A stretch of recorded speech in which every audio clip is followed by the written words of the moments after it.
Lowe's knows that no matter your paint project, saving is at the top of your list. That's why when you shop today, you can buy one, get one free select Valspar and HGTV Home by Sherwin-Williams one-coat coverage interior paints via rebate. Shop these deals in-store or online today at Lowe's. We help, you save. Selection varies by location. While supplies last. Discount taken at time of purchase. See sales associate for details. Offer valid 8/21 through 9/3.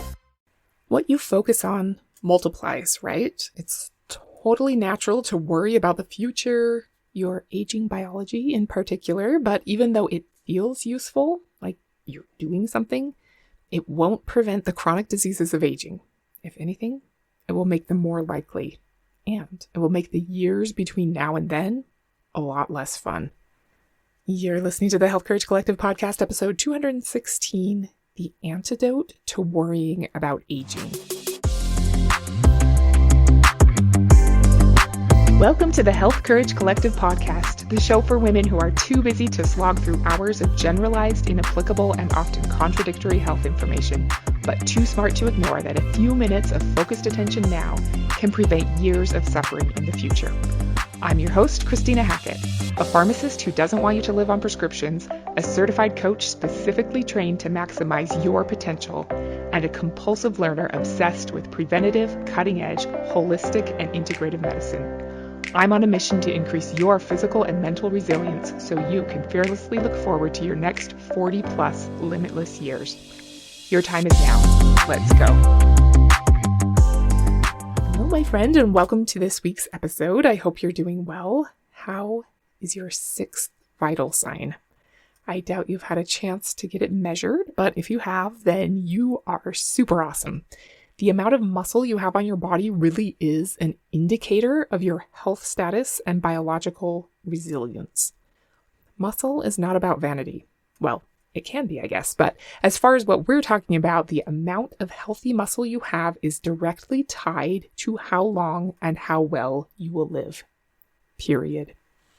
Today, we're going to talk about worrying about aging. There's a lot that can go wrong as we get older. All of our body systems are affected, and it feels very out of our control. We're taught to believe that the majority of it is beyond our control. A long, slow rot that we can't do anything other than endure. Or maybe hope for a randomly granted above-average decline. Aging is something it's completely natural to worry about, especially if you've watched and associated with your elderly parents or grandparents or aunts and uncles. It can be pretty brutal, and it is not for the faint of heart. Worry gives us something to do. It can feel useful, like we're preventing the worst from happening by preemptively worrying about it. We might feel like we have more control if we worry about certain aspects of aging, like at least we won't get blindsided by diseases. But how does worrying make you feel? Powerful? Prepared? Excited about the future? Probably not. Even if you take some worry-driven actions in the name of helping your future self, the results are probably not going to be as good as they could be, and the process will not be very enjoyable. So, what's the antidote to worrying about aging? Wholly denying that it's even happening? Not caring about anything at all? Becoming a nonconformist who doesn't even live in the zip code of reality? Maybe. Those seem like kind of the opposite of worrying about aging, but if those aren't for you, then maybe the ideas that I have to share with you today will be. Dale Carnegie, the guy who wrote How to Win Friends and Influence People, wrote another book called How to Stop Worrying and Start Living. It has a 4-step process for how to stop worrying. I say, let's double that to 8 steps with some wisdom from Deepak Chopra, William Shakespeare, Wayne Dyer, Byron Katie, Viktor Frankl, Alex Korb, and David Emerald. Are you ready? The first step in our antidote to worrying about aging is to accept reality. I know it seems obvious because it seems like something we don't have any choice about, but we do. And I think one of the reasons lots of people stay stuck is because they don't accept reality. William James, who died in 1910, said, "Be willing to have it so. Be willing to have it so." Because acceptance of what has happened is the first step in overcoming the consequences of any misfortune. End quote. And I'm sure you know that in Loving What Is, Byron Katie says that when you argue with reality, you lose, but only 100% of the time. You'll never be able to be anything but miserable if you can't accept reality the way it is. And you'll never be able to move forward towards something constructive if you can't accept reality right now. Let's say your mom had breast cancer, which was the first step in a slow decline toward bone loss, muscle loss, and decreased immune function that robbed her of being actively engaged in life, and then eventually her independence. And your dad eventually died after a lot of hard years of dementia. Those are things that you worry about for yourself, and rightfully so. The first step is to accept that you inherited genes from them and that your current sugar-forward nutrition habits and lack of regular movement are massively increasing your risk for both of those conditions and more. You are on a similar trajectory. It's what is right now. Allow it to be so. Dale Carnegie said, "No one living has enough emotion and vigor to fight the inevitable and, at the same time, enough left over to create a new life. Choose one or the other. You can either bend with the inevitable sleet storms of life, or you can resist them and break." End quote. That's the key to accepting what is, I think, that you need the emotion and vigor you've been spending on resisting reality, and losing 100% of the time, to spend creating a new reality. Accepting what is doesn't mean you have to keep things the same in the future, but you have to know where you are to be able to embark on a new journey. Marcus Aurelius once said, "So here is a rule to remember in the future when anything tempts you to feel bitter, not 'this is misfortune,' but 'to bear this worthily is good fortune.'" Deep, right? What misfortunes do you have that would be good fortune to be able to bear worthily? The second step in our antidote to worrying about aging is to stop focusing on what you don't want. First, we accept reality, which might include some unpleasantness. I think it's good to get very clear about what you're afraid of. Be clear about it.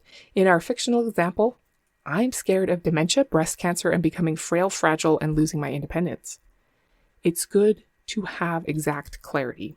Maybe even get more clear about why you're afraid of those things. What would it mean to you if you got them? What would your everyday be like? How would you feel? I like this quote from someone named Hefez, who I don't think I've ever heard of before. "Fear is the cheapest room in the house. I would like to see you living in better conditions." Isn't that good? Once you're clear about what you're afraid of, move out of the cheapest room in the house. Stop living there. Wayne Dyer said, "The Wright brothers didn't contemplate the staying on the ground of things.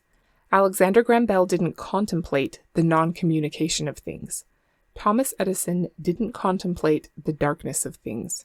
In order to float an idea in your reality, you must be willing to do a somersault into the inconceivable and land on your feet, contemplating what you want instead of what you don't have."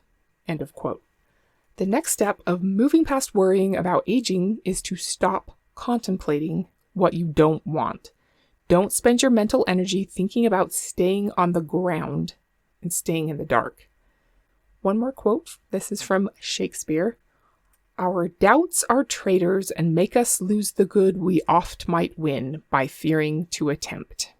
Once you've accepted reality and gotten clear about what you're afraid of and why, stop thinking about what you don't want. Step 3, if you're going to cease and desist from thinking about what you don't want, what are you going to do instead? This, I think, is the real antidote to worrying about aging. Instead of worrying about what could go wrong, decide what you want. Like, exactly what you want. Do you even know? How clear are you about it? What do I want? Knowing exactly what you want helps give your supercomputer mind a target to aim at, which is super useful for subconsciously organizing your habits and behaviors. It makes everything so much easier than stumbling around in some kind of vague but scary haze. Having a target to aim for answers a ton of questions while also making aiming for it way more fun. Have you ever gone axe throwing or knife throwing or archery-ing? What? Shooting, I guess. Bow hunting skills, nunchuck skills, computer hacking skills. Skills, bow hunting skills, computer hacking skills. Girls only want boyfriends who have great skills. It's fun to take aim and see what you can do. It's fun when it's extremely clear what the objective is, even if it's difficult. Paulo Coelho said that when you want something, all the universe conspires in helping you achieve it. Anytime you feel stuck or feel yourself worrying, stop and ask yourself, what do I want? In our example we've been using, what I want is a clear, sharp mind, cells that replicate appropriately, and enough strength and resilience to remain physically independent into my later years. Then we could get more specific if we wanted to. I want to have above average mental processing speeds and memory recall in my 80s. To have healthy cells, a bone density T-score over 0 on a DEXA, and 30% or above muscle mass on DEXA. David Emerald wrote a very great book with a not so great name. It's called The Power of TED. It always makes me think of that movie with the potty-mouthed stuffed bear. Anyway, the book is really good though. In it, he talks about the importance of moving from a victim to a creator. He says that one of the fundamental differences between a victim and a creator is that victims always focus on what they don't want, which causes their problems to multiply. Creators focus on what they do want. Creators still face problems, but they keep their focus on what they want, their vision, if you will. He says, quote, "To really live into your creator self, you are called to do the inner work necessary to find your own sense of purpose. Whatever touches your heart and holds meaning for you." End quote. When you're a creator, obstacles become challenges that teach you and help you level up your skills, knowledge, or insights. The obstacles are exactly what help you get what you want. When you're a victim, obstacles are what block your path and keep you stuck. The difference between being a victim and a creator comes from how you talk to yourself and about your life. Your thoughts create the filters you view your life through. You create evidence in your mind to support your being withheld from having what you want, or evidence to support your evolution into a strong enough person to get exactly what she wants. It might seem like it would be easier and more fun to live from the creator perspective, but it's not. It's harder because as a victim, you can just react to your circumstances without much conscious thought. You can blame everything on everyone else and get sympathy and understanding about your difficulties. The moment we ask ourselves the question, what do I want? We shift our focus from the problem to the solution. We go from being a victim to being a creator. That's the magic. Step 4 is to brainstorm ideas of what you can do to help what you want come about. Sometimes it'll be obvious and easy. Sometimes it'll be really hard. I'd guess that for most things related to worrying about aging, it'll be a bit more complicated and challenging, and that's okay. Keep at it. You don't have to have all the answers at once. Just don't give up. In The Power of TED, David Emerald says to go get a rubber band and put it between the strongest fingers on each hand. You can imagine this, but I think it's always more powerful to actually do it. So if you're somewhere where you can grab a rubber band and actually do this, do it. And you get an A+ for today. Put it on the strongest fingers of each hand and then start to pull it. Can you feel the tension as it's stretched? Is it starting to get uncomfortable? Imagine that your right hand is your ideal. It's what you want for your future in your 80s and 90s. Your left hand is your current reality, what you're actually on the trajectory toward right now. The tension you feel is like the tension that exists when you dare to state what you really want. He calls it dynamic tension between the real and the ideal. So you have two choices to relieve that tension. You can go either way. Either way feels better in the moment because it lessens the tension. You can either let go of your vision and come back toward reality, move your right hand towards your left, or you can move your current situation closer to your vision. move your left hand towards your right. It's up to you to decide. Either one will release the tension. The fifth step is to definitively decide what you're going to do. This is the second most important part after deciding what you want. Thomas Carlyle once said, "Our main business is not to see what lies dimly at a distance, but to do what lies clearly at hand." That applies very well here. We don't need to know every single thing we're going to do every single day for the next 40 years till we're winning speed cubing championships in our 80s. We just need to know the next one thing we can do to get closer to what we want. Author Alex Korb wrote a book called The Upward Spiral. He says, when everything is up in the air, the amygdala becomes more reactive. So if you tend to worry, reduce your options and make quick decisions whenever possible. As soon as you make a decision, however small, everything starts to feel more manageable. End quote. That's true, right? Have you felt that? Even if it's not the best possible decision of all the options, choosing something and moving forward clears the fog. It lessens stress and boosts your mood. Dale Carnegie brilliantly said, "Experience has proved to me time after time the enormous value of arriving at a decision. It is the failure to arrive at a fixed purpose, the inability to stop going around and around in maddening circles, that drives me to nervous breakdowns and living hells. I find that 50% of my worries vanish once I arrive at a clear, definite decision, and another 40% usually vanishes once I start to carry out that decision." End quote. Have you found that to be true? Making a decision and starting to carry it out get rid of 90% of your worries. It's so powerful. So that leads us to our next step. Start doing something. Start small and start imperfectly. Just take an action. Part of our worrying can be wanting to make the heavens part and a choir of angels start singing level of perfect choice. Trying to maximize absolutely everything so that you make the most perfect choice will keep you stuck in inaction. Don't try to be the best at whatever your chosen action is at first. Just try to be better than you are right now. Knowing you need to optimize your nutrition and movement to reduce your risk of cancer and dementia is great. You could easily spend 3 full-time 40-hour work weeks figuring out the optimal way to do that. That's not a joke, you're really good. There is so much information about tweaking the minutiae of your macros and micronutrients for the optimal performance, and the times of day you eat and when you train. You could take what would equate to a graduate level course on training volumes, intensities, hypertrophy, endurance, progressive overload, accessory movements, and so on.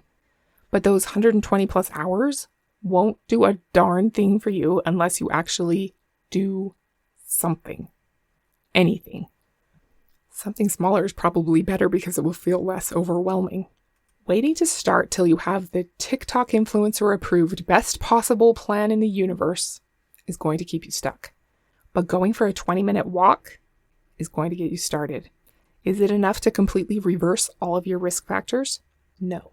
But it's most definitely better than doing nothing. Same thing with drinking half as much soda as you used to. That's a great place to start. Once you're 90% consistent for a few weeks, then you can add to the plan. Baby steps are amazing. They also give you time to refine your plan. Just don't wait to get started taking action to create what you want. The 7th step is to stay busy with your actions aimed toward creating what you want. George Bernard Shaw said, "The secret of being miserable is to have the leisure to bother about whether you're happy or not. So don't bother to think about it. Spit on your hands and get busy.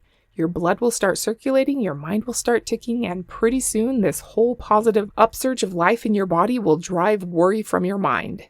Get busy. Keep busy. It's the cheapest kind of medicine there is on the earth, and the best." End quote.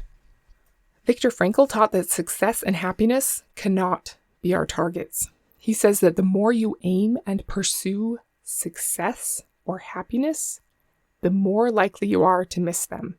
They cannot be pursued. They must ensue as the unintended side effect of your dedication to your cause. Success will follow you when you stay busy and forget to think about it. Just focus on doing what you decided to do. Maybe the biggest secret to success is to focus on the process rather than the outcome. Do this one thing that's right in front of you right now with excellence and forget about everything else. Stay busy. Okay, the final step is to allow your actions toward getting what you want to change your identity. Really deep down, feel yourself becoming the kind of person who just is this way. What you want is basically guaranteed to happen when it's truly aligned with your identity. Remember my favorite phrase? That's like me. Every time you follow your process and take your actions to create what you want, remind yourself, that's like me. That's like me to drink half as much soda as I used to. That's like me to take my 20-minute walk every day, even when I really don't want to. That's like me to start a weight training program and actually show up for it 90% of the time. That's like me to drink more water. That's like me to break up with bread. Your identity controls every aspect of your experience. What you see is what you're subconsciously looking for and expecting. The opportunities that present themselves to you are dependent on who you believe you are. What you naturally gravitate toward and do habitually are connected with who you believe you are. So while the antidote to worrying about aging is to decide what you actually do want and then to do something about it, allowing those regular actions to change who you believe that you are, your identity and sense of self, you will eventually not even consider worrying about the future because you know that you are the kind of person who is creating the exact future that she wants. Someone who knows what she wants, controls what is within her control, and doesn't worry about the things that she can't control.